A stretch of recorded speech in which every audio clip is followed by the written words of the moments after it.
Hello, and welcome to Get Recc'd. I am your host, Louis Falgout. And I am your other host, Stephen Falgu. And that's Welcome the show. back. Welcome back to our podcast. For those who might be new, Get Recc'd is a podcast where every week I recommend something to Louis, Louis recommends something to me, and then in the following week we talk about it. Today, we will be talking about the two recommendations that we gave each other last week. We have a very hardcore episode for you today, I would say. Unintentionally themed episode. We're really going in action-packed, just heavy guitar, explosions. Yeah, this is like this is the Michael Bay of podcasts. Yeah, the reviews are in. Get Recc'd is the Michael Bay of podcasts. You'll wish they stopped making sequels. I know, they've already made fucking 18. Like, what the hell? That's ridiculous. Every episode's a travesty. Where's the Bud Light promotion? I don't know, but that's a good question. I have my cane here, and I'm ready to turn it towards the camera, and I'm ready to get some nice studio lighting on that logo. Yeah, we will. We have mentioned it before, but we will sell out in a heartbeat. Do not forget it, sponsors. Oh yeah, for sure. We will work for you. You're probably hearing my loud typing right now, and I apologize for that.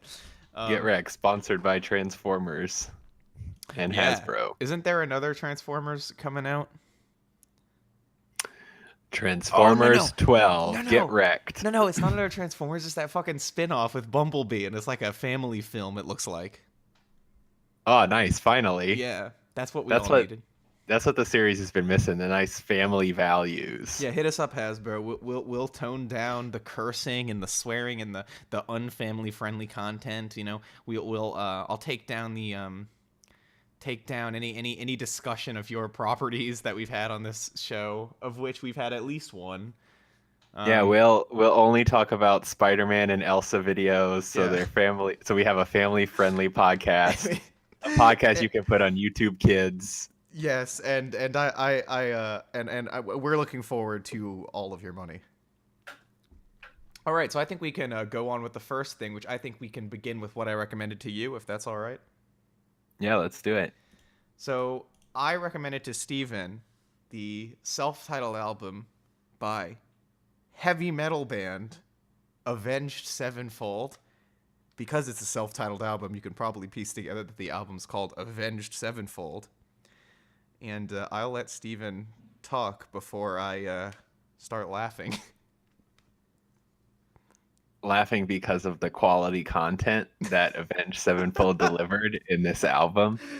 Yeah. What, Louis, you might have just mentioned it, but was this their first album? No. This was their. This was just their seminal work. I want to say fourth. Their magnum opus. Well, they started off as like a metalcore band. Okay, you can still kind of feel a little bit of that, I would say. Screamed vocals and then I don't know, I haven't heard those first two albums. I don't know why I would want to. I don't know why I'd want to listen to any more of this garbage. I'm giving away. but they kind of transitioned into being more of a heavy metal band where the lead singer started to sing. He learned how to sing basically and sang all over the third album. And this is the follow-up to that basically. And so, you know, it's a lot more accessible than probably they started off.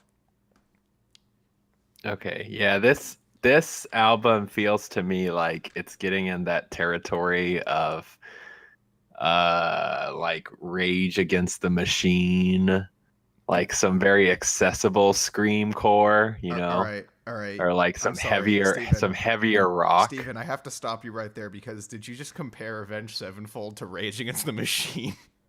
Not in terms of any. I want to be very clear on that. This is not in terms of any quality conversation. Okay. This is just in terms of, like kind of what they were going for. I think that. I mean, so this is rap metal. Okay, so here's my biggest issue with this album is that it sucks. It's like bad. It was my biggest issue. It's real bad. It's real bad. So I like every track on this album. The only track that I actually liked I think the only reason I actually liked it was because everything else blended so much together that I didn't even like. It was all just bland like screamcore. The only one that I kind of What? liked was A Little Piece of Heaven Okay, because it was at least different. here's my It was kind question. of How weird. the fuck are you call? Okay, first of all, what the hell is screamcore? And secondly, how the fuck are you calling them screamcore? No. Sorry, they're not screamcore. It's What is screamcore? it's like that. It's like when you scream, but it's like really at the center of your being, you know? Oh yeah, sure, okay, that's a genre. Um, so this like trash heavy rock that they have for the majority of the tracks, the only one that I kind of liked, as I mentioned, was A Little Piece of Heaven because it was at least different. hmm Like it was like kind of this weird, like almost like carnival theme thing they had Yeah, going. I agree. I actually enjoy that song quite a bit. I might get flack for that because I think you're not really allowed to admit you enjoy anything about Avenged Sevenfold if you're supposed to be taken seriously. But I do, I do think A Little Piece of Heaven's a good song, and actually, I also enjoy Critical Acclaim. I do. I actually think the opening track is pretty good. I don't think anything on here is great, but I, I think Critical Acclaim has some decent songwriting. And I think the opening to the opening track is actually pretty good. yeah, it's a cool, Like it's a cool. like the lead in, I was kind of like, oh, I might enjoy this album, and then it was like, actually, no, I Yeah. won't. Well, I don't know. I think that's a good song. It's not great, and you know, the sort of like jingo, the sort of like I don't know, respect the troops message he's going for here. It's hard to take seriously, but the song's good, and I also yeah, Little Piece of Heaven is like, it's fun. It's like this extremely fucked up song about necrophilia, and it's funny. It's dark and silly and stupid and ridiculous, but it's like maybe that's what this band should just do. Like, I don't know. That's probably what they'd be best at doing. Yeah, go so far into it that it's like you're playing up how ironic it is. Yeah, which I wouldn't say that does, but I do enjoy the No, it orchestration doesn't. of that track. I mean, again, there's some stupid bits, but I think because it's kind of a funnier story and they're able to kind of play with that like musical theater thing. It's a cool track. I'm not gonna lie. There's a random lady that appears every now and then in this Oh, album. I remember at the end of Unbound, and she cannot sing. Yeah, let me ask you, what was, I don't even remember what the track was called because, like I mentioned, they all blended so much together to me. But what was the one where it was like they tried to slow things down a bit? It Oh, was like this. are you talking about the greatest song of all time, "Dear God" by Avenged Sevenfold? Yeah, I think that. Well, there was another one too. There was one that was kind of like Gunslinger. almost getting into like this country sort Yeah, of thing. Dear God, and Gunslinger. Oh, okay. But Dear God's Yeah. okay. So Dear God, Avenged Sevenfold, the final track here, Avenged Sevenfold mixes country and metal, and it is exactly as bad as it sounds. Yeah, it is just It's terrible. so awful. I like, what were they thinking? How did nobody in the band think, all right, guys, maybe we're going too far here? Yeah, once because I think it was like really like their lead singer sang, but for the most part it was kind of yelling. No, he was singing the whole time. Ex- He was singing pretty much the whole well, time. but not like on those tracks or one of those tracks where they like really slowed it down and like really focused on his vocals. Yeah. And it was just such a weird shift, and it was done so poorly. Yeah, I mean, I don't know. I don't know how closely you were listening to it. I wouldn't blame you for not listening to it closely. It's kind of hard to as well with the mix, which I want to talk about. But I mean, you know, he's singing this entire, like, there's not even much screams or anything. I mean, he's just singing pretty much the whole album. There's like a scream here or there, but his vocals are just kind of bad. Like, I wanted to say, like, he's got, Yeah, I don't know. he's I got want to be attitude. clear. I don't know if I'm talking about like strictly screaming, but he is yelling a lot in quite a number of these tracks. Well, his voice is very like gritty. He's got an attitude, Yeah, cool dude. which is like, he has a pretty he has an okay attitude. It's just like his singing voice is so crap. Like, I don't know what else to say. It's just crap. And especially when like in the beginning of Gunslinger and on Dear God, where like it's like basically a fucking ballad. You have to like really hear his singing voice, especially on Dear God, where he's singing over like a country instrumental, and it's like, you are not cut out for this. It's not working. Please stop. Did you like on the song Lost where he auto-tuned the chorus? Oh yeah. That was real nice. That was a real nice touch. I actually, so one thing that I think I do appreciate about this album, if there is anything to appreciate, is so I will say this, and I probably can catch flack for this, but I unironically enjoy their third album, City of Evil. I think City of Evil is horrifically mixed, as is this album, overcompressed, overproduced to shit. But I think they write a few good songs on there. For a heavy metal album, it's fun. That's the best I can say for it, but I enjoy it. And on this album, I think what they tried to do to follow that up was they tried to experiment with their sound and try like incorporating new things. Like obviously on Lost, they brought auto-tune into the mix. On Dear God, they tried to make a country song. On fucking A Little Piece of Heaven, they made this like musical theater piece. I can't really fucking Gunslinger, they tried to do like a weird Wild West thing, but like also make it an emotional ballad. I don't know what the hell they were going for there. But the problem is like none of these like the only experiment that pays off is A Little Piece of Heaven, and even that's not like amazing. Right. And it's so when I will say Critical Acclaim is probably the best example of them just sticking to their sound. They incorporate the organs into the beginning and everything, but it's like it sounds like something that could have fitted on City of Evil pretty decently, and it's all right. I think it's pretty good. But then you got like stuff like Almost Easy, and you know, I don't know what else is like that, but other stuff where it's like this is more the quintessential Avenged Sevenfold sound, but it's just garbage. Like Almost Easy is just pure butt rock. This whole album is pure butt rock. Like, Oh yeah, 100%. Scream is one of the just the grossest fucking thing. Yeah, make you wanna scream. So talk about the mix. Yeah, the mix. Holy shit, is it bad? It is really bad. You've got the kick drums are like clipping the whole fucking time. They cranked they compressed everything so much. Like they made everything so obnoxiously loud that it just feels like when you're listening to it, the low end is just cut out entirely. You know? Like, can you feel the bass on this album? No, you can't. Because they compressed it to shit. And like, I swear to God, they incorporate a bunch of instruments. Like they have pianos in a lot of these tracks and strings, and everything sounds so muddy. And there are points where like you can't even hear all of the instruments because everything's just drowning itself out. Like this thing is mixed so badly. I rarely notice mix, but this album I noticed it. Yeah. So that says a lot to me because like I said, I rarely ever notice it or pay attention to it that much, but it's like it's so obvious in certain places that it just is so detracting too. Yeah. I mean, I don't think if they would have fixed the mix, they would have fixed the album, No, but it would have helped. Help. It would have helped. I mean, and some of the songs that are better, like I think A Little Piece of Heaven and Critical Acclaim, I might like these songs more if they weren't mixed like dog shit. I mean, A Little Piece of Heaven's a little better.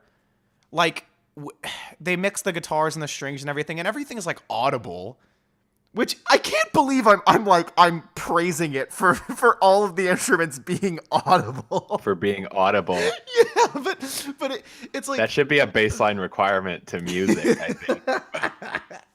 I don't know. I guess you can't define art. So well, that's how you know you found a good butt rock album is when when everything's cranked up to as like the loudest fucking volume it can possibly be, to the point where you can't even hear everything. It's just a mess. The drums, like the kick drum sounds like shit, and a lot of the times you can barely hear the cymbals. On Critical Acclaim, I think of the chorus where there's like he's playing like the China cymbal, and you can barely hear it because they cranked the kicks up so much. And like that's especially annoying when, you know, it's a metal album, so there's a lot of double kick work on this album. I'm sure you noticed that even if you didn't really understand what it was, you know, like the like that kind of thing. Right. Yeah. And the kicks, they sound so bad. So like on a lot of these tracks where they've got these double kick drums, it's like it's overpowering everything else and it's just obnoxious. And it's like you listen, double kicks, if you don't mix those things right, they can ruin a fucking song because it just takes over everything because it's just too busy. And nothing is, I don't know, man. This album has so many terrible riffs. Can we just say that? Yeah, for real. On Scream, it's just like, what were they even thinking with that riff? And Brompton Cocktail. What even is Brompton Cocktail? That's my question. Ugh. It's a bad album. It's a very bad album. It's really bad. Yeah, but I think the issue is it's like one of those things where it's just bad. Like it's not bad funny or bad interesting to talk about. It's just bad. Yeah, it's really bad. Like I just like if this might be a spoiler, but don't listen to this. No. Man. Yeah, it's like hard to even find. It was hard for me to even find some redeeming qualities in this one. Like I really just it's just so bland. So what I'm curious about is why do you think, you know, I'm assuming you're not really a fan of metal, I would guess. I mean, considering you were calling this screamcore, I'm going to assume you're not really into metal. Right? Not usually, not okay. typically. I'm not saying you don't like metal. I'm just saying you're not like, you know, invested in it. Which I'm not really invested in it either. But I mean, this is no pirate metal. Yeah, no, for sure, for sure. But I want to know what you think. So, Avenged Sevenfold is one of the biggest names in modern heavy metal. One of the most popular. I assume you've heard of them before. If you've ever played a Rock Band game, you've heard of Avenged Sevenfold. I mean, yeah, for sure. Almost Easy is in Rock Band too, isn't it? Pretty sure it is. Almost I Easy. think so. Yeah, it's on. And after, oh God. But so what I'm curious to hear your thoughts on is what do you think makes Avenged Sevenfold one of the biggest names in heavy metal? Why do you think they're so popular, particularly with teenage girls and boys? I feel like they're very accessible is the one thing that I would say. For like sure. That's kind of what I meant when I said like starting to compare to them to like Rage or somebody. Mm-hmm.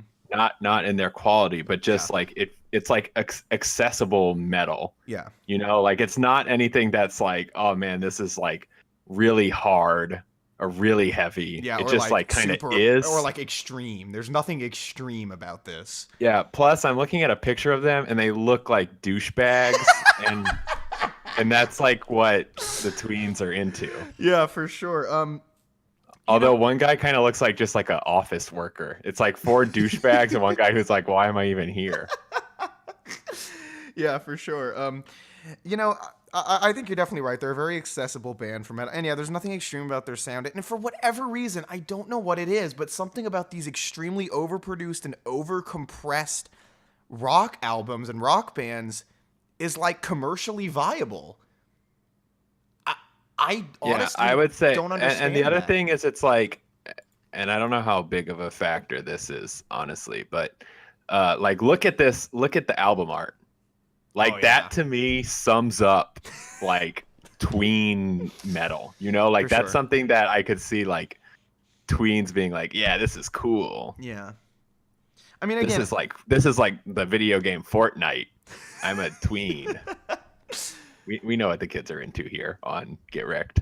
Yeah, and like again, like I don't hate this band necessarily because like I enjoy City of Evil. I think City of Evil is a fun album, and their newest record, the Stage. I did a review of it because it did impress me because what the band did, they became a progressive metal band and they made like a progressive metal album. With elements of heavy metal still, but like I was surprised by that. Like I heard about that and I thought, that's kind of interesting. So I checked it out and it was okay. And also, it wasn't overcompressed to shit for the most part. The mix was still bad in a lot of ways, but not in the same way it's bad on this album or on City of Evil, which has a terrible mix as well. But I enjoy so I mean, I think this band, as far as like these really accessible overcompressed metal bands go, they're probably one of the better ones, if only because they're actually willing to like experiment with their sound. I mean, you hear it all over this album. They do it terribly. Pretty much every experiment fails. But the fact that they're willing to do it, I think, is good for if you're going to be carrying the torch of heavy metal. I'm saying heavy metal and not metal because I'm specifically referring to that genre. If you're going to be carrying the torch of heavy metal in the modern age in terms of popularity, then you can at least, have the decency to try to push your sound in new directions, right? Like, I can appreciate that. But they failed at every single thing. I'm looking at the Wikipedia article. Mm-hmm. They're ranked number 47 on Loudwire's list of top 50 metal bands of all time. That's depressing. They don't deserve it at all. I guess I don't even know 50 metal bands, honestly, so maybe that's... Oh, yeah, no. There are well over 50 metal bands who are better than Avenged Sevenfold. These guys don't belong in the top 1,000. I mean, yeah, it's not very good. And, it's possible that their metalcore days are better, but it's metalcore. And metalcore doesn't tend to be all that special. And I can't imagine this band would be any better if the vocalist were screaming. If he's this bad at singing, I don't know. But if anybody here has heard like some of that stuff, let us know if it's any good, I guess. That was probably when they were more extreme. They toned down their sound and became more popular, and that's what happens, Yeah. So I think we can wrap it up. So Steven, what's your final thoughts? So if I were to give this a rating, so the thing is, like, okay, we've reviewed some pretty bad stuff on here, and this was bad, but it wasn't like offensive. Yeah. So I think I would give this like a 4 or a 5. Ooh. Like, it was bad, but it was like mediocre. Yeah, I think judging by what you said, you're more of like a 4 than a 5. Yeah, I would say more of a 4 than a 5, but it's like right around there. Yeah. But with that being said, I wouldn't recommend this particular album. It sounds like maybe some others might be better if you're interested. City of Evil's fun, but it's just as butt rocky. So I don't know that I recommend it really. Yeah. Okay. If we're giving this a rating on its butt rock level, 10 out of 10. Oh yeah. Oh god, so much butt rock. Yeah. I love the butt rock. Thick butt rock over much. Here. Real badonkadonk on this butt rock. Yeah, I'm gonna give this album a 3. This is a pile of shit. Again, critical acclaim's a Little Piece of Heaven. I like those songs, I think. And but the mix is fucking awful. Vocalist is annoying. Oh my god, we didn't even mention the lyrics. These are some shit lyrics. I don't know if you heard any of them. Oh yeah. Wow. They're real bad. A lot of stuff about not giving up, which is very quintessential butt rock. I will not run away, or whatever the fuck. Is that one song? Something like that. Butt rock. Yeah, that was pretty much every song, so you nailed it. Yeah, great butt rock. But it's not even funny for butt rock. Like, if you want some funny butt rock, go listen to Godsmack or something. Like, I don't recommend Avenged Sevenfold for any reason. Anyway.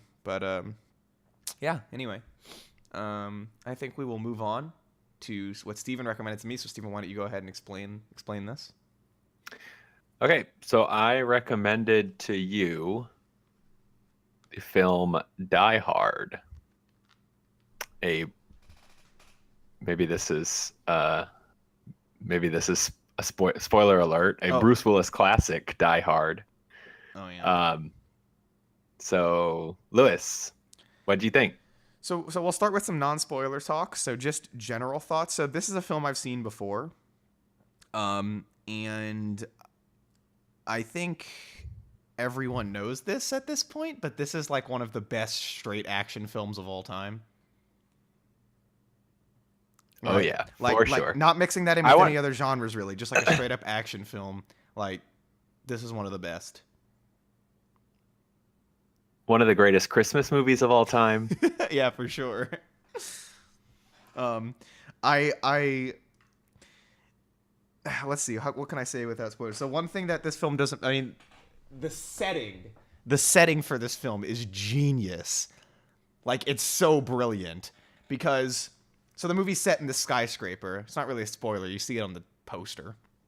As like there's this sort of what can I say? Like a terrorist slash robbery kind of thing going on there. These people come over and they take over the building and it becomes like a hostage situation, right?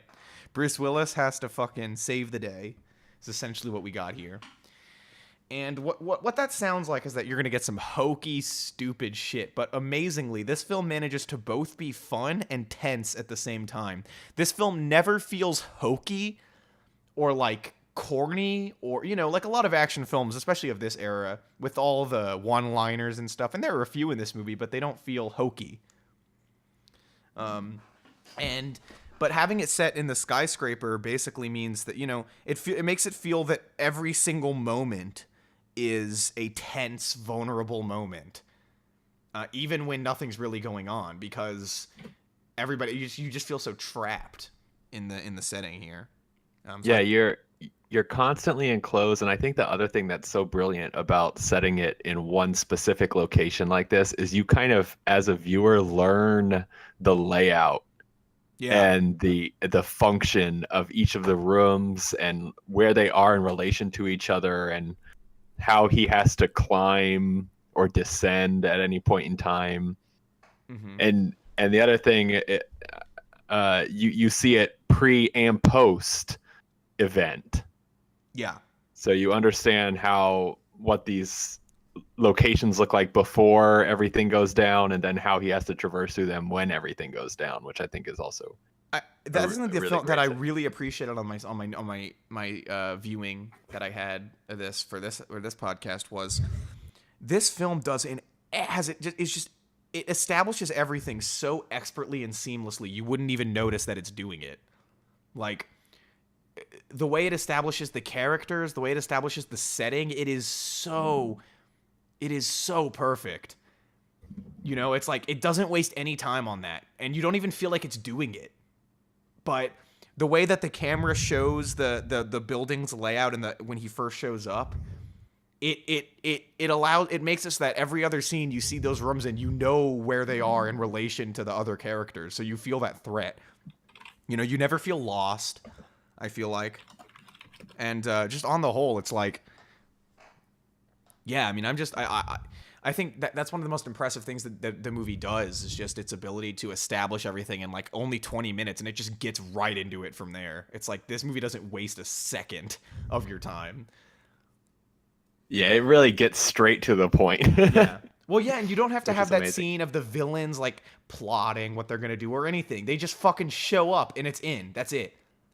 Yeah. Which is Because great. honestly, it's like, why would you care? Yeah. Yeah, for sure. It's like you they're learn it there as and they're bad. and the thing is, you learn their motivations. You learn what they're there for as the film goes along. I don't need to know that in the beginning. In fact, it's better that you don't, because it adds this additional sense of tension and mystery. You don't know what they're gonna do. Yeah. And you learn it you learn that along with the characters. Because the other thing I would mention is you don't really know, because you don't have that moment, you don't really know who they are either. So there's an additional level of mystery of like, what's their expertise? Does that make sense? Like, what's their level of villainy, or are these like masterminds, or are these just like street thugs that broke their way in, you know? And you kind of get that as you go along too. And you kind of, you get the threat of Hans Gruber, who is the villain. Like as the film progresses, you understand that threat is just like greater and greater. Yeah. Oh yeah, no, that's one thing I really appreciate is I just like that. I like that we don't have needless exposition. The exposition that's there happens when it needs to happen. That's it.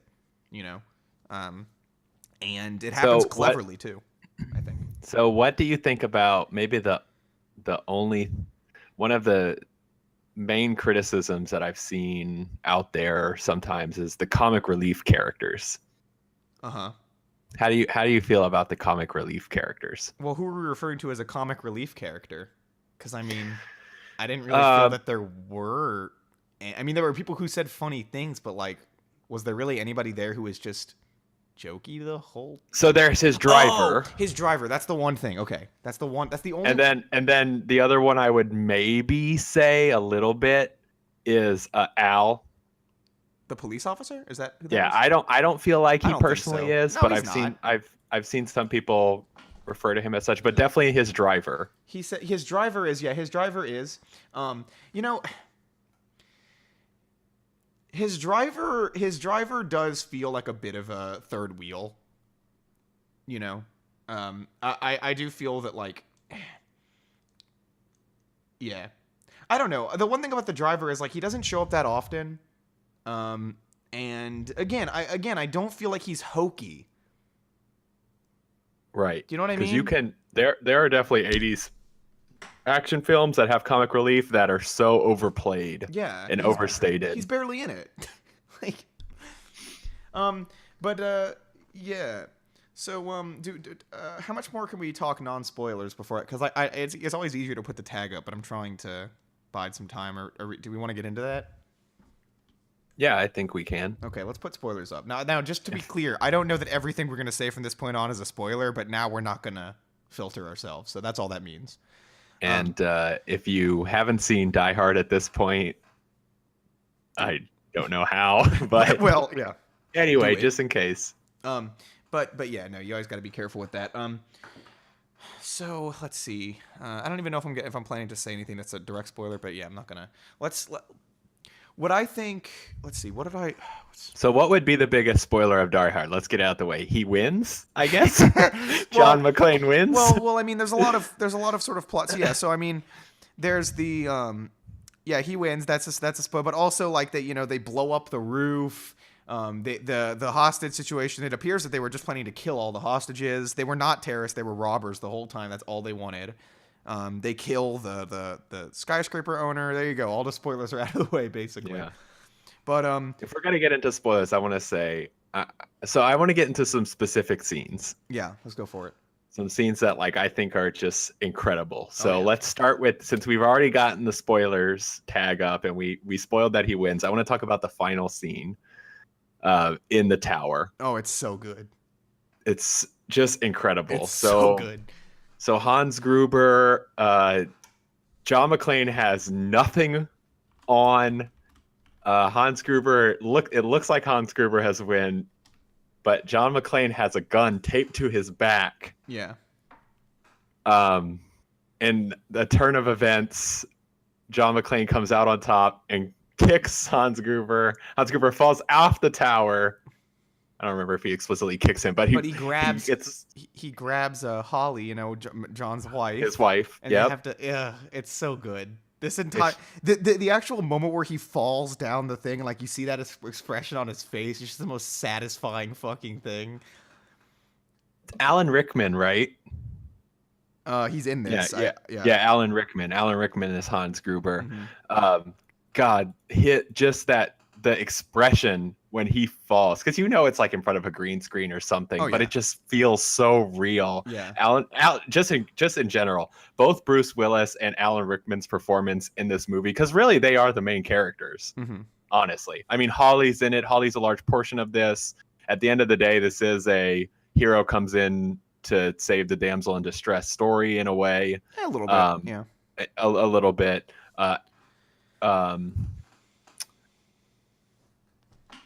I mean, I would say all the performances are great. And I think Reginald VelJohnson also has quite a large part as Al, but really between John and Alan Rickman, their performances are just incredible in this film. Yeah, it's so physical, and, like, one thing I love about Die Hard 2 that I think makes this Die Hard 2, Die Hard 1. one thing that I love so much about it, the hero feels vulnerable, like, legitimately. Yes. Feels vulnerable. And that was the other scene I wanted to get to, because they really make you know that. And so the scene where he walks through the broken glass. Yeah, that's what I was gonna bring that up too. And you can feel it, It's and it painful. hurts, It's and painful it's to watch. He's like painful. digging glass out of his feet, and like And you just that's the sit there thing. and watch it, and it's like, holy shit. Like, And that's the part that I feel like is so incredible, because they could have strictly kept it to the scene, right? Even him walking through the glass, you feel that pain. But Yeah. instead, they show you that vulnerability because he has to go into the bathroom and pull the glass out of his feet. yeah. And they dedicate a scene to that very explicitly. And it's just, it really showcases what you're talking about, I think. Yeah, now no doubt I would still say that there are points where it's just like this dude's just practically superhuman, and not in his abilities, but just in the fact that nobody can land a fucking shot on him.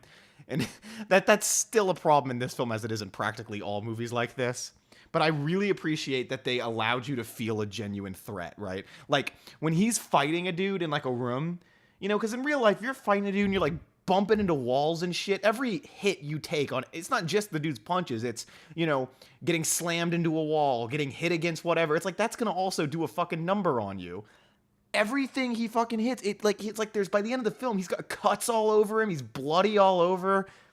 You know, it's like everything just feels so physical. It's like everything he chooses to do, just walking through glass, the environment hurts him. Just like it would in real life. So there's like a genuine threat that attaches, even if you know that it's like obvious he's never gonna. But he does actually get shot at one point.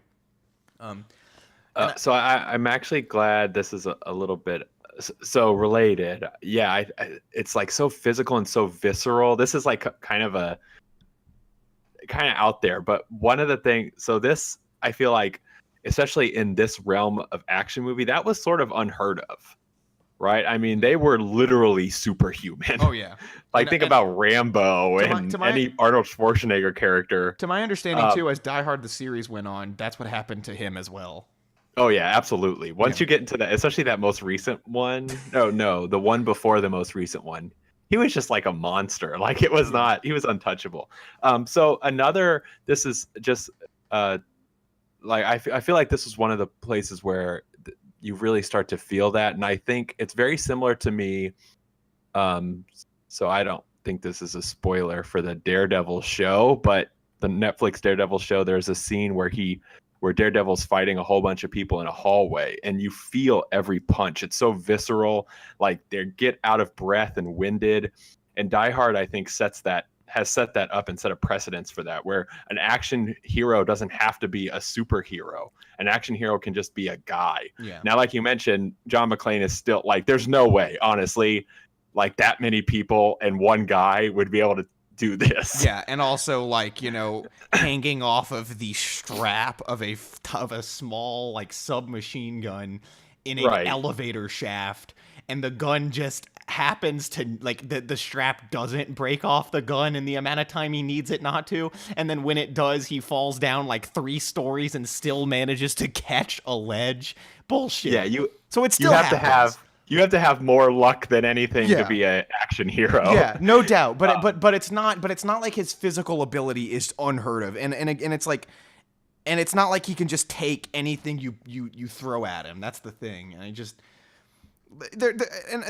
I think that's why all the bullshit, that kind of bullshit, works, because the film has, you know, people say this is like, if you say like something's unbelievable, but someone might suspend your disbelief. But that's what the movie should do for you, right? You shouldn't have to force yourself to do that.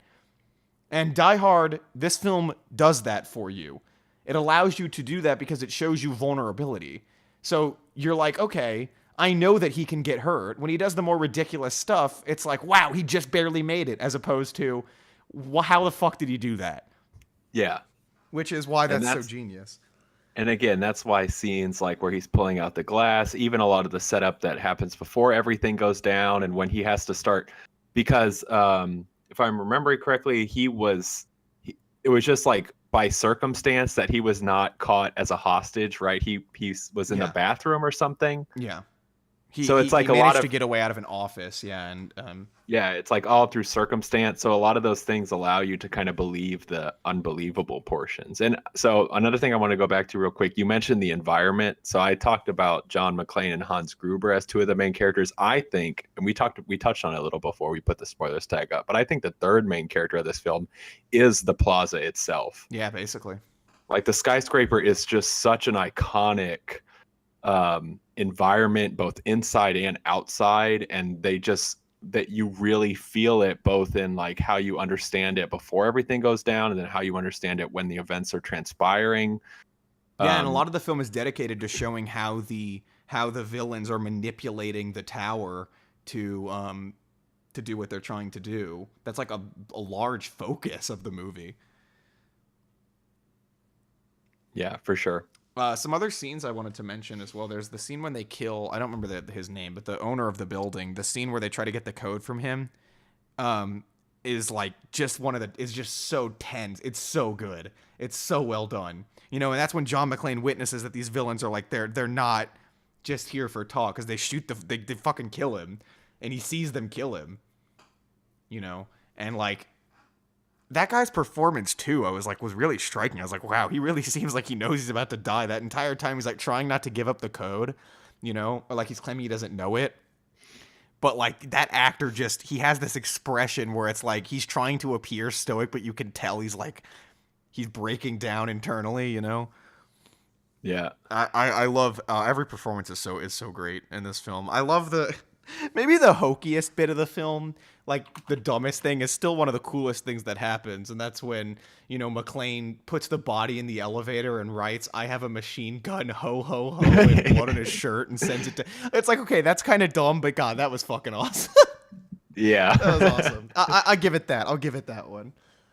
So you brought it up here. We mentioned this being a Christmas movie. Yeah, I mean, so it does take place. It does take place during Christmas. I Yeah. think that also adds an additional element to the film. I think, does.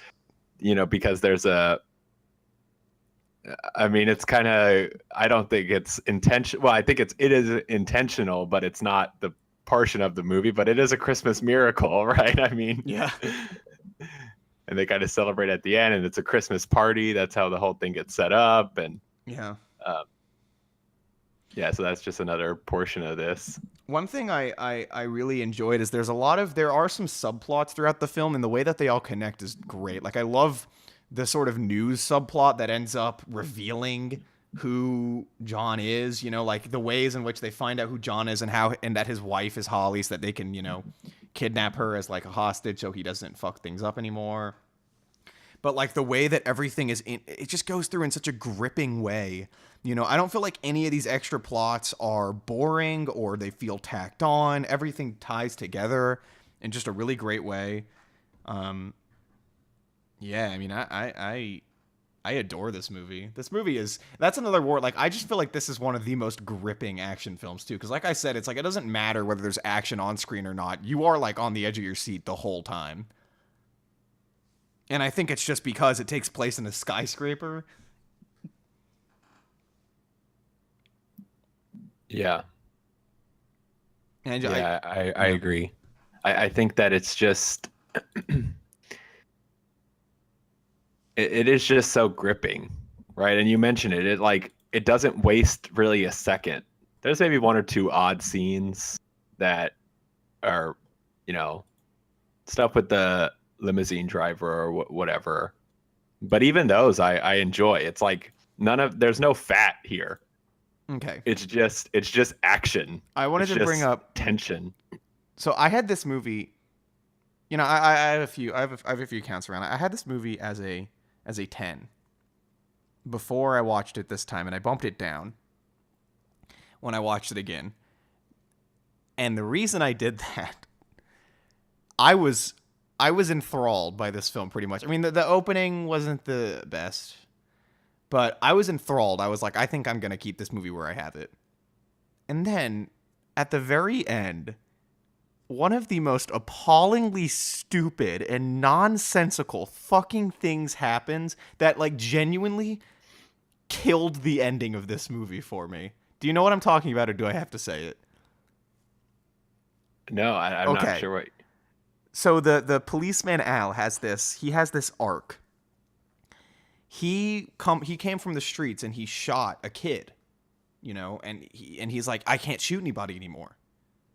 To close out this guy's arc, there is a man who Bruce Willis beats the shit out of towards the end of this movie. They're fucking fighting. It's nuts. He hangs him on a chain. That guy stays there on that chain hanged for a while. He goes upstairs. Everyone comes back down. The dude's still hung. He ain't moving. At the very end of this movie, this same guy, for no fucking reason, if this makes absolutely not a single lick of sense, he comes up from the ground and he points a gun at Bruce Willis, and then Al shoots him. And then everyone's like, oh, and this is supposed to be like a shock, because like you think the movie's over, and then, oh, this guy's still alive. I have so many questions. How is he still alive? How did he get down from the chain if he was hanging there for like 3 straight minutes, probably even more than that? How did he go all the way downstairs with nobody noticing that he had a gun? How did he position himself underneath some like dead police officer or something and play dead just to wait for the perfect moment when Bruce Willis and his wife would be, or John McClane and his wife would be standing in front of him so that he could land a shot on them? Am I wrong in thinking that was the stupidest thing I've ever seen? I don't even remember that. That's how much. Yeah, I didn't either. I think that's why I'd give it a 10, because I guess I just I hadn't seen it in a while. It was horrible. I was like, what? Yeah, okay. I recommend if you can find any way to watch this film and just go skip to that bit to just take a look at that again. I couldn't even believe it. But you remember the guy that he hangs with the chain, right? Yeah. He comes back to life and tries to shoot him at the bottom of the skyscraper. It's like, what? That's almost, I'd have to watch it again, but that's almost one of those things where maybe it was like a continuity error, maybe there was like a cut scene, or I don't know. Yeah. But it's just like, I understand they wanted to close off Al's arc, but honestly, I wasn't even thinking about it at that ending. I wouldn't have even minded if they hadn't. They just gave him a backstory to make him make you almost root for that guy too, even though he's just kind of standing there. But I enjoy the dynamic, by the way, of him and John McClane. I enjoy the scenes where they're just talking to each other. Makes another way to make John McClane feel more vulnerable, and more likable. So, yeah, that's my only complaint. That's seriously like my only big complaint. My only other complaint is I thought it was kind of weird in that scene with the limo where like John McClane is like really like put off by this limousine driver for like no reason. And I was like, what is this going for exactly? Yeah. I don't know. but besides that, honestly, I thought that this was, I maintain my opinion on this in every other regard. I really do. Let's take the spoiler tag down, because I think we're okay. Yeah, but I maintain my opinion on this in every other regard. Like, so now that the spoilers tag's down, I want to give some fun facts. Sure. So Die Hard was based on a novel. That novel was then adapted into a film. This is coming off of Wikipedia, by the way, if anyone's interested. It was adapted into a film in 1968, led by Frank Sinatra. Originally, Fox was obligated to give Sinatra the lead role for this movie. So can you imagine Frank Sinatra? What the hell? But he declined it. Then they offered it to Arnold Schwarzenegger, which probably no surprise at this point in time. Arnold Schwarzenegger was a giant name in action. Mm-hmm. But again, imagine Arnold Schwarzenegger in this role. Yeah. That would have just been, that would have been hokey. That would have been absolutely hokey, 100%. No doubt. And no discredit to Arnold Schwarzenegger. Arnold Schwarzenegger 80s action films are like hokey, but in the best way. He's great at hokey. Just but absolutely incredibly hokey. This is just a movie that didn't need that. This is a movie that needed to not be that. it needed to be serious. They said, this is the last thing that it says, they reluctantly gave the role to Willis, and I did not know this, who at the time was only known as being a comedic television actor. Huh. So this launched Bruce Willis into a more dramatic action role. Yeah, and action star. Man, if that's true, if this was his first action role, he absolutely killed it. Oh, yeah. So the other thing I want to talk about a little bit is let's talk about, so have you seen any of the sequels, Lewis? No, I haven't. Okay, so I want to give a quick synopsis of the sequels, no spoilers. Okay. Die Hard 2 is literally Die Hard 1, except it's in an airport. I'm not even kidding. It's literally the same film, but in an airport. Yeah. It's set in Christmas. It's him against one lone villain, and it's in an airport. Die Hard 3 is this weird comedic Die Hard that had Richard Pryor in it. Yeah, I'm aware It was of like that. a buddy cop movie. Yeah. That's weird. Die Hard 4 or Live Free or Die Hard, that was the more recent one. That was the one where I believe did Shia LaBeouf play his son? It was like him. No, I'm thinking of Good Day to Die Hard. newest one. Yeah. Live Free or Die Hard I actually like quite a bit. They kind of did a more modern reboot of the movie. It was still a continuation, but they like capture his daughter and he goes on. He's much more of a superhero style action hero in that one.